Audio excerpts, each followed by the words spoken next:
آج ہم ایک ایسے موضوع پر بات کر رہے ہیں جو صرف پتھر اور گارے کا ڈھانچہ نہیں بلکہ تاریخ پر ایک گہری لکیر ہے: دیوار چین۔ جب ہم اس کا نام سنتے ہیں تو ذہن میں ایک ہی تصویر آتی ہے: ایک نا ختم ہونے والی دیوار، 21,000 کلومیٹر۔ تو پہلا سوال تو یہی اٹھتا ہے کہ آخر اتنی بڑی، اتنی وسیع دیوار بنانے کی ضرورت کیوں پیش آئی؟ بالکل، اور آج ہم اسی کہانی کے آپ کہہ سکتے ہیں کہ پرت در پرت راز کھولنے کی کوشش کریں گے۔ اچھا۔ ہم صرف یہ نہیں دیکھیں گے کہ یہ کب اور کیسے بنی، بلکہ یہ سمجھیں گے کہ اس کا اصل مقصد کیا تھا، کیا یہ واقعی حملہ آوروں کو روک پائی، اور آج یہ ہمیں کیا سکھاتی ہے۔ یہ صرف ایک دیوار نہیں، یہ چین کی تہذیب کا ایک زندہ میوزیم ہے۔ چلیں پھر اسی سے شروع کرتے ہیں۔ عام تاثر تو یہی ہے کہ یہ دیوار منگولوں کے حملوں سے بچنے کے لیے بنائی گئی تھی۔ چنگیز خان، اس کی فوجیں، جی، جو میدانوں میں طوفان کی طرح آتی تھی۔ بالکل۔ لیکن کہانی اس سے کہیں زیادہ پرانی اور پیچیدہ ہے نا؟ اس کی شروعات تو ایک متحدہ چین کے تصور سے بھی پہلے ہو گئی تھی۔ آپ نے بالکل صحیح پکڑا۔ اس کی جڑیں اصل میں جغرافیہ میں ہیں۔ قدیم ایشیا میں ایک غیر مرئی لکیر تھی جسے ماہرین 400 ملی میٹر بارش کی لکیر کہتے ہیں۔ 400 ملی میٹر بارش کی لکیر، یہ کیا چیز ہے؟ یہ کوئی سیاسی سرحد نہیں تھی، بلکہ ایک موسمیاتی تقسیم تھی۔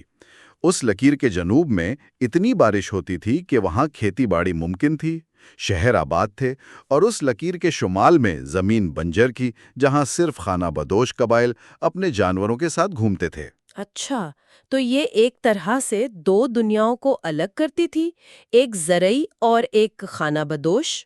بالکل، اور ان کے لیے زندگی بقا کی جنگ تھی۔ جب وسائل کم ہوتے تو وہ جنوب کے زرخیز علاقوں پر حملہ کرتے تھے۔ تو یہ صرف اچھے اور برے کی لڑائی نہیں تھی، بلکہ دو مختلف طرز زندگی کی بقا کی جنگ تھی۔ تو پھر یہ الگ الگ دیواریں چین کیسے بن گئیں؟ وہ کون سا لمحہ تھا؟ وہ تاریخی لمحہ آیا 221 قبل مسیح میں، جب شہنشاہ چن شی ہوانگ نے چین کو پہلی بار متحد کیا۔ وہ ایک آپ کہہ لیں بے رحم لیکن بہت دور اندیش حکمران تھا۔ جی۔ انہوں نے ہی شمال میں موجود ان تمام چھوٹی دیواروں کو جوڑ کر ایک مسلسل دفاعی نظام بنانے کا حکم دیا۔ اس کا بنیادی مقصد شمال سے آنے والے ہنز جیسے حملہ آوروں کو روکنا تھا اور ایک واضح سرحد قائم کرنا تھا۔ لیکن یہاں ایک سوال اٹھتا ہے، اتنی لمبی دیوار، کیا یہ واقعی مؤثر تھی؟ تاریخ تو بتاتی ہے کہ منگولوں سمیت کئی حملہ آور اس دیوار کو عبور کر کے چین پر قابض ہوئے۔ تو پھر اس کا اصل فائدہ کیا تھا؟ یہ بہت اہم نکتہ ہے۔ اگر ہم اسے صرف ایک فوجی رکاوٹ کے طور پر دیکھیں تو یہ اکثر ناکام نظر آتی ہے۔ صحیح۔ لیکن وقت کے ساتھ اس کا کردار بہت وسیع ہو گیا۔ یہ صرف لوگوں کو باہر رکھنے کے لیے نہیں تھی۔ مثال کے طور پر ہان خاندان نے اسے مغرب کی طرف ہزاروں کلومیٹر تک بڑھایا۔ کیوں؟